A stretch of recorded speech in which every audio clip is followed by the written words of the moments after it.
டொரண்டோவில் விக்டோரியா தின நீண்ட வார இறுதி கொண்டாட்டங்கள் உற்சாகமாக நெருங்கிக் கொண்டிருக்கின்றன. இந்த வார இறுதியில் வெப்பமான வானிலை நிலவும் என சுற்றுச்சூழல் கனடா தெரிவித்துள்ளது. சூரிய ஒளியுடன் கூடிய மேகமூட்டமான வானிலை காணப்படும் என்றும் அதிகபட்ச வெப்பநிலை 27 டிகிரி செல்சியஸாகவும் குறைந்தபட்சம் 17 டிகிரியாகவும் இருக்கும் என எதிர்பார்க்கப்படுகின்றது. இந்நிலையில் திறந்திருக்கும் மற்றும் மூடப்படும் இடங்கள் குறித்து தகவல்கள் வெளியாகியுள்ளன. திறந்திருக்கும் முக்கிய சுற்றுலா தலங்கள் CN tower, Ripley's aquarium, royal Ontario museum, art gallery of Toronto மற்றும் டொரண்டோ ஆகியவை இடம்பெறுகின்றன. மேலும் டொரண்டோ நகரின் அனைத்து கோல்ஃப் மைதானங்களும் பொதுமக்களுக்கு திறந்திருக்கும். வணிக வளாகங்களில் CF Toronto eaten centre, Toronto premium outlets, Scarborough down centre, யோக்டேல் shopping centre மற்றும் ஸ்குவாவன் ஷாப்பிங் மால் சென்டர் ஆகியவை இயங்க உள்ளன. அதேபோல் 304 LCBO கிளைகளும் 73 பியர்ஸ்டோ கிளைகளும் திறந்திருக்கும் என அறிவிக்கப்பட்டுள்ளது. மறுபுறம் அனைத்து கூட்டாட்சி, மாகாண மற்றும் நகராட்சி அரசு அலுவலகங்கள் மூடப்பட்டிருக்கும். டொரண்டோ பொது நூலக கிளைகள், சமூக மையங்கள் மற்றும் வங்கிகளும் சேவை அளிக்காது. இதற்கிடையில் ஒன்டாரியோ அரசின் புதிய retail business and holiday act திருத்தங்களின் காரணமாக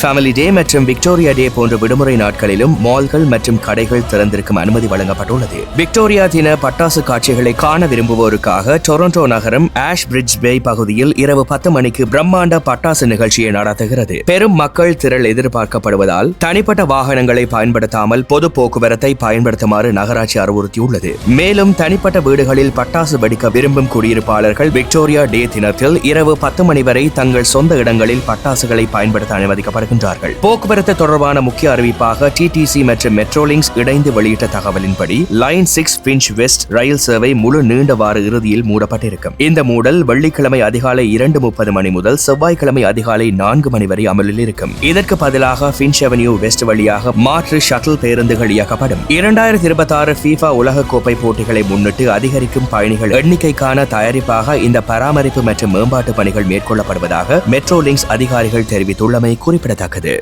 இந்த செய்தி உள்ளிட்ட மேலும் விரிவான செய்திகளுக்கு www.behindmenews.org என்ற இணையதளத்திற்கு சென்று பார்வையிடுங்கள்.